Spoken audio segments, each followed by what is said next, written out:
in this current climate, 2023, if you're firing people because they won't get vaccinated, you're potentially putting yourself at risk? I believe so. In my opinion, the answer is yes. Okay. I believe in that case you are putting yourself at risk, and it does depend. I think the medical profession is a little bit separate. They've got the easiest... nursing and healthcare. Correct. Yeah. For them it's easy, or easier, not easy. But if you look at it, aged care in certain states has changed. In Western Australia, you now have nurses going back to work and doctors being called in because they're desperate. Yeah.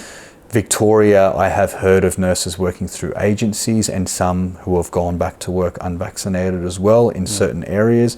I obviously can't tell people what areas, but it is happening, just not on a wide scale. But when you still apply for these jobs on whatever your standard Victorian Health and New South Wales Health sectional website would be, it's a little bit different because they may still have it, but there are ways to get in. I do know a couple of people in New South Wales that are working unvaccinated as well, so I have heard about it happening. And I think when there's a massive hole to fill and it's desperate, it's one of those desperate times, called for desperate measures type of scenarios, where these people are employed. But yes, on the flip side, in standard society, a mechanic, for example, use that argument and say 2023, all of a sudden you're like, you know what? You're not vaccinated, I'm going to terminate you. You'd have to also look at why they're terminated now. Is there a other reason for it? So is it genuinely about that too? So there's another argument there. Why now when it's least dangerous?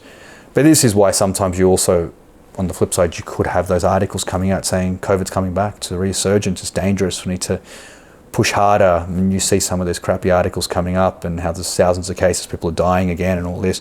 It's being ignored to the most part, but it's not completely over in terms of certain publications still pushing it.